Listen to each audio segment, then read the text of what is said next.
At the port of Ouagadougou, the silence of dawn was broken by the sound of steel hitting concrete.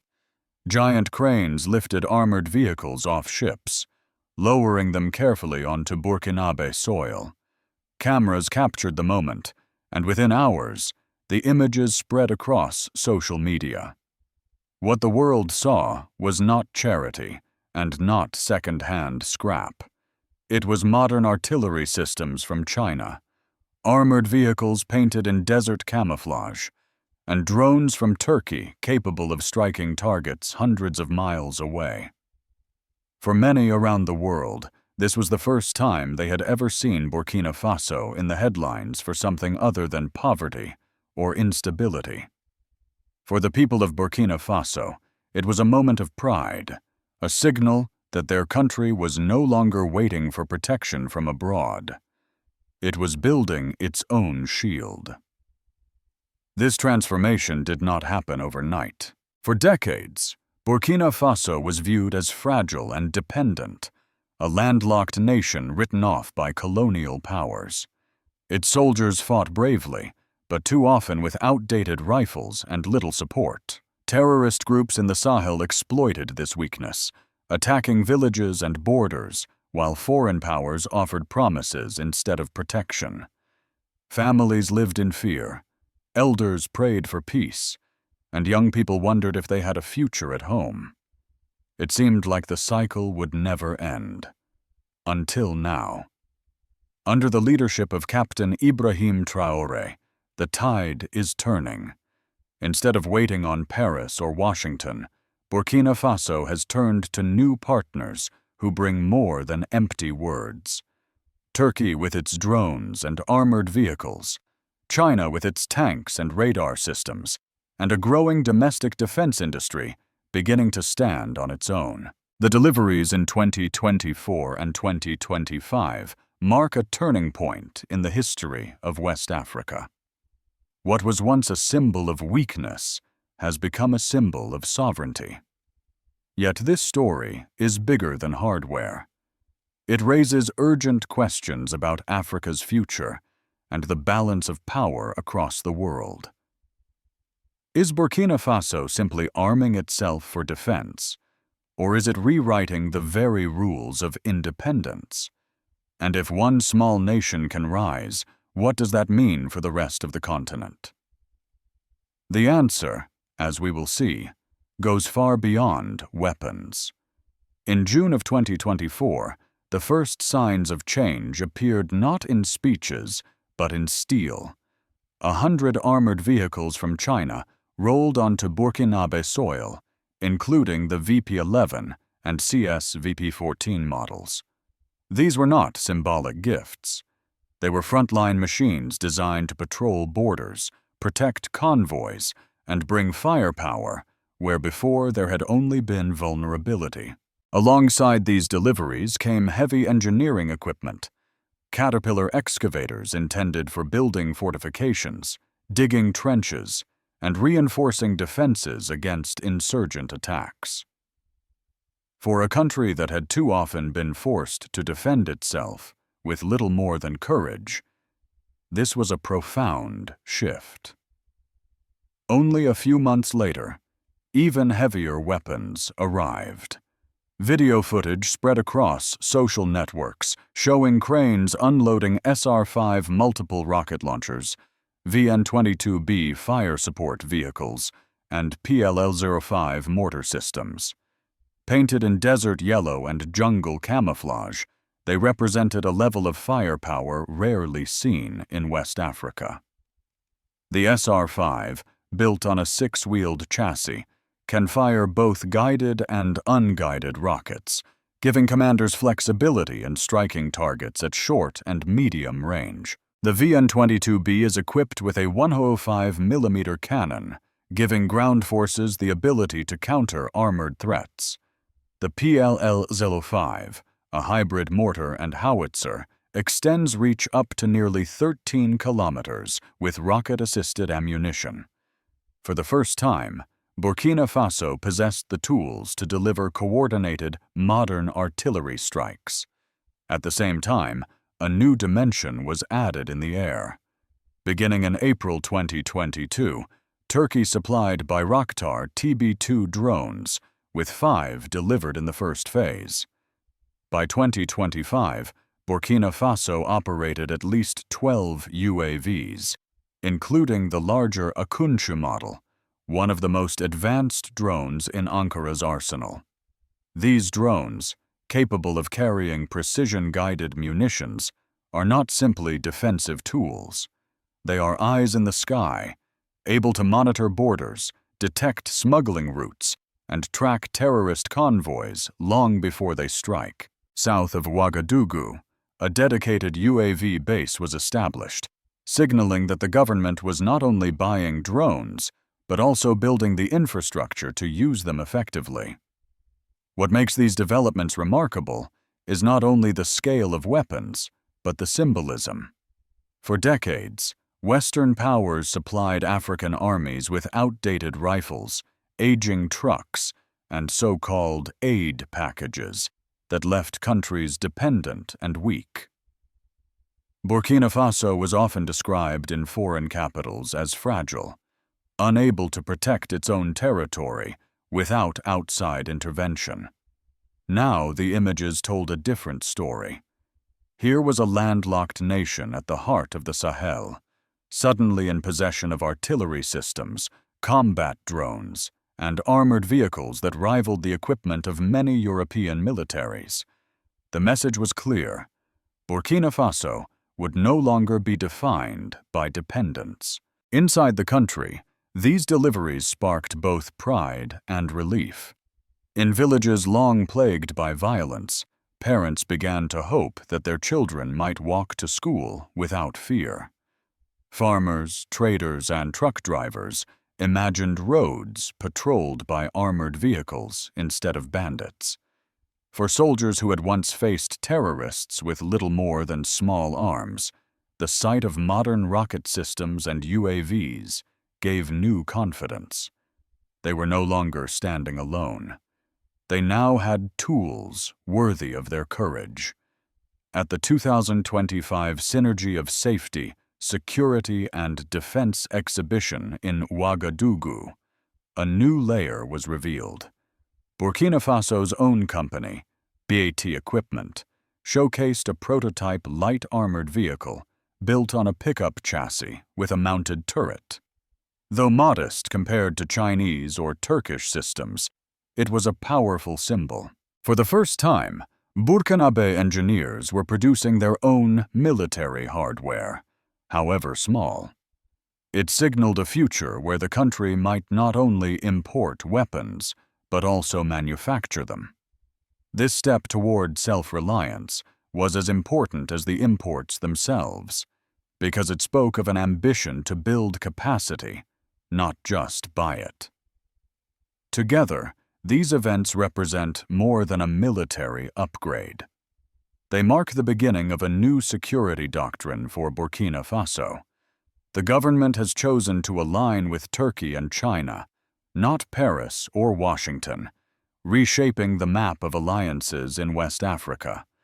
The nation has moved from receiving second-hand donations to commanding cutting-edge technology, and in doing so, it has challenged the balance of power that has stood for generations. But the question remains, are these weapons enough to secure peace, or will they draw Burkina Faso into even greater conflict? And beyond that, is this transformation only about protecting borders, or is it about reshaping Africa's role in the world? The answers will determine not only the future of one country, but the stability of an entire region. The turning point did not come from a press conference or a government decree. It came from the streets and from the voices of ordinary people who felt for the first time in decades that their country was no longer defenseless. As video clips of Turkish drones circling the skies and Chinese armored vehicles rumbling through villages spread online, a wave of pride swept across Burkina Faso. Mothers who had lost sons to terrorist attacks raised their hands in prayer, whispering that perhaps their children's sacrifices would not be in vain. Fathers stood taller as they explained to their families that their nation was finally strong enough to protect its people. Youth in the capital, who once dreamed only of migrating for safety, began to speak of staying to build a future. The psychological impact of strength was as powerful as the weapons themselves. The government of Captain Ibrahim Traoré seized this moment to declare a new era of sovereignty. At public gatherings, he spoke not of conquest, but of dignity. He told citizens that these weapons were not for aggression, but for protection, and that Burkina Faso would never again be forced to beg for security from foreign powers who had failed the nation in the past. His words resonated far beyond Ouagadougou. In Mali and Niger, where similar struggles were unfolding, leaders praised Burkina Faso's bold steps and called for closer military coordination. The Sahel alliance, once seen as symbolic, now had teeth. It was no longer a dream of unity, but a real possibility backed by steel and sky. Internationally, the reactions were mixed and charged with anxiety. Human rights groups cautioned about the risks of escalating militarization. Yet many ordinary Africans saw something different. They saw the possibility that their continent could finally defend itself on its own terms. In contrast, Western capitals were uneasy. Analysts in Washington and Paris warned that the arrival of drones, radar systems, and artillery from Ankara and Beijing marked the erosion of Western influence in the region. News outlets described the development as destabilizing, but behind closed doors, diplomats admitted it was a strategic defeat. For the first time in recent memory, a small African nation had chosen partners outside the Western sphere, and had done so successfully. Social media amplified these tensions. Hashtags like Africa Rising and Sovereignty Now trended across platforms, shared not only in West Africa, but in diaspora communities from New York to London. Footage of drones lifting off into the Sahel sky was clipped and replayed millions of times. For young Africans, it became a symbol of defiance. For older generations, it evoked memories of struggles long past, when colonial powers determined who could stand and who must kneel. The sight of African soldiers standing tall beside modern equipment was more than a news item. It was history alive before their eyes. Yet with pride also came fear. Opposition politicians inside Burkina Faso warned that acquiring weapons might provoke retaliation. Some community leaders asked whether alliances with Turkey and China would invite new forms of dependency. And among the public, while many felt safer, others worried that powerful weapons might bring powerful enemies. These voices reminded the nation that sovereignty is never simple, and that the price of independence can be high. Still, the most dramatic reaction was not political. It was emotional. At a memorial in the northern region for victims of terrorist attacks, families gathered beneath the watchful eyes of drones overhead.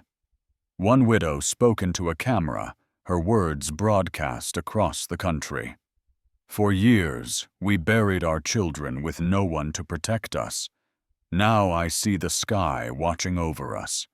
Maybe this time my grandchildren will grow old in peace." That testimony spread faster than any official statement. It captured the heart of what was at stake. It was not about weapons. It was about the human need for security, dignity, and hope. By mid-2025, it was clear that Burkina Faso had crossed a line that could not be uncrossed. The people had tasted the pride of self-defense. The government had invested in alliances beyond the reach of its old colonial masters. And the world had been forced to acknowledge that the Sahel was no longer defenseless. Yet with every gain came new questions. Would these weapons truly bring peace, or would they ignite a larger struggle across West Africa? Would Burkina Faso's neighbors follow its path, creating a regional shield, or would the West find ways to fracture this fragile unity? The answers would shape not only the security of one nation, but the destiny of a continent. The arrival of foreign weapons did more than change Burkina Faso's battlefield. It began to reshape the daily life and political landscape of the entire nation. For families living in villages that had endured years of raids by armed groups, the first sign of change was not in military parades, but in the silence of nights once filled with gunfire. Farmers began to return to fields they had abandoned. Traders reopened routes that had long been considered too dangerous. Parents told their children they could walk to school again without the same fear of ambush. The presence of armored vehicles on highways and drones overhead created a sense of protection that no speech could provide.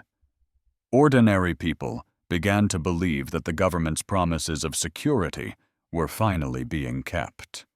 This shift had deep political consequences. For years, public trust in the state had been eroded by repeated failures to provide safety. Entire communities felt abandoned, forced to defend themselves or flee. But with the new weapons in action, the government of Captain Ibrahim Traoré began to regain credibility. People who had once criticized the state for weakness started to see signs of strength. Approval ratings rose, not because of ideology, but because citizens saw real results. A father could sell his harvest without fear of being robbed on the road. A mother could sleep knowing that her village was no longer an easy target. These everyday victories carried more weight than any policy paper. In the political arena, however, the transformation was not without conflict. Opposition leaders accused the government of trading one form of dependency for another, warning that reliance on Turkey and China might replace dependence on France. They questioned whether new alliances would truly bring independence or simply tie the nation to different global powers. Yet for many citizens, these arguments felt distant. What mattered most was immediate security, not abstract debates about foreign influence. As one shopkeeper in Ouagadougou put it during an interview, "I do not care where the drones come from. I care that my shop is still standing at the end of the day." That sentiment captured the mood of a population exhausted by fear. Civil society groups also entered the debate. Human rights organizations raised concerns about accountability, fearing that powerful weapons in inexperienced hands could lead to abuses. Some community leaders cautioned that military strength should not overshadow the urgent need for jobs, education, and healthcare. Others saw opportunity, arguing that a safer environment could finally allow investment in schools and hospitals that had long been neglected. In churches and mosques, sermons touched on the question of justice, reminding citizens that true peace would require more than guns. The conversation across the country became more complex, balancing pride in new strength with caution about its limits. Perhaps the most striking impact was on the younger generation. For years, many young Burkinabè had looked abroad for opportunity, convinced that their homeland could not provide security or stability. Now, images of their own soldiers operating advanced drones and armored vehicles filled their phones. Instead of seeing Burkina Faso as a place to escape, some began to see it as a place worth defending and building.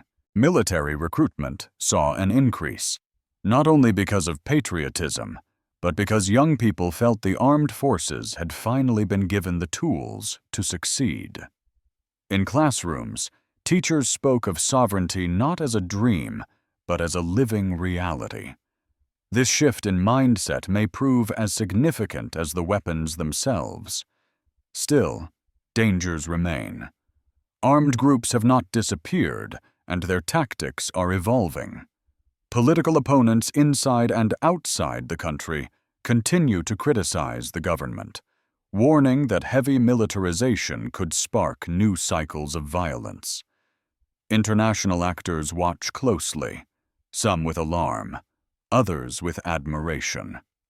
And within Burkina Faso itself, the balance between military power and civilian authority remains fragile. History has shown that weapons alone cannot guarantee peace. They can only create space for peace to be built. Whether that space will be filled with unity and progress or with new divisions is a question that lingers in every discussion. As night falls over the Sahel, the streets of Ouagadougou carry both hope and uncertainty. Families feel safer, but they also know that enemies still lurk beyond the borders. The government is stronger, but it also faces new scrutiny. And the people, once resigned to fear, now expect results. The transformation of Burkina Faso's security has opened a door. The question is, what will come through it? A future of stability, or a new storm of challenges waiting to test the nation again? The international response to Burkina Faso's new military alliances was swift and divided. In Washington, analysts at the Pentagon and State Department issued warnings that the balance of power in West Africa was shifting in ways that could undermine U.S. influence. Reports circulated that American intelligence agencies were closely monitoring the delivery of Turkish drones and Chinese armored vehicles, concerned not only about their tactical impact, but also about the precedent they set. If one nation in the Sahel could break free from reliance on the West, others might follow. The fear was not only about weapons, it was about the spread of an idea that Africa could defend itself without Washington or Paris. In France, the reaction carried a tone of humiliation. For decades, Paris had positioned itself as the primary security partner for Burkina Faso and its neighbors. Now, that role was being replaced by Ankara and Beijing. French officials publicly warned of destabilization, yet many observers noted that it was France's own failures that had created the vacuum. In European media, headlines described Traoré's decisions as reckless, but behind closed doors, diplomats admitted that Western credibility in the region was collapsing. Some even feared that Burkina Faso's success could embolden Mali, Niger, and others to deepen their own partnerships outside Europe. Across Africa, the response was very different. In Mali and Niger, leaders praised Burkina Faso's boldness and called for closer cooperation. In Ghana and Nigeria, civil society groups debated whether their own countries should consider similar partnerships. Social media across the continent erupted with messages of support. Hashtags celebrating sovereignty trended alongside videos of Burkinabè drones in flight. For many Africans, this was not a story of danger, but of pride. It was proof that their nations did not have to remain dependent on former colonial powers. China and Turkey, for their part, framed their involvement as a partnership of equals. Beijing emphasized technology transfer and training, highlighting the long-term benefits for local industry. Ankara presented its drones as tools of peace, insisting that empowering African nations to defend themselves was the only path to stability. Both countries understood that their influence in Africa was expanding, and neither showed signs of retreat. Yet the more support Burkina Faso gained from its new partners, the more determined its critics became. American generals warned of strategic consequences. French commentators predicted chaos. Even some African voices worried that powerful new weapons, could provoke retaliation from enemies both inside and outside the region. The world was watching closely, and everyone knew that the Sahel had become more than a battlefield. It had become a symbol of independence. But will this new independence truly bring stability, or will it trigger an even larger confrontation between Africa and the West? The answer lies in what comes next, and it is a question the entire world cannot ignore. As Burkina Faso moves forward with its bold partnerships, the nation finds itself standing at a crossroads. On one path lies the promise of security, dignity, and sovereignty. On the other lies the risk of retaliation, sabotage, and new cycles of conflict. History has taught Africa that every step toward independence is met with resistance. From colonial domination to modern sanctions, every attempt to rise has been challenged. Yet today, Burkina Faso has shown that resistance is not only possible, it is real. With drones in the sky and armored vehicles on the ground, the people of this small nation now carry a shield they have never known before. That shield is more than steel. It is the hope of families who want their children to grow up in peace. It is the voice of elders who long to see dignity restored. And it is the determination of a leader who refuses to bow to the weight of foreign control. But the world is watching, and the challenges are only beginning. Will these weapons truly protect the innocent, or will they invite new forms of pressure from abroad?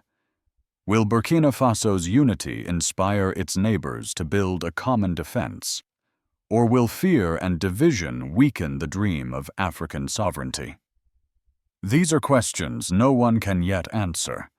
What is clear is that the Sahel is no longer defenseless, and the balance of power in Africa has shifted. The decisions made in Ouagadougou today will echo far beyond its borders, into the halls of Washington, the streets of Paris, and the hearts of Africans across the continent. So where do we go from here?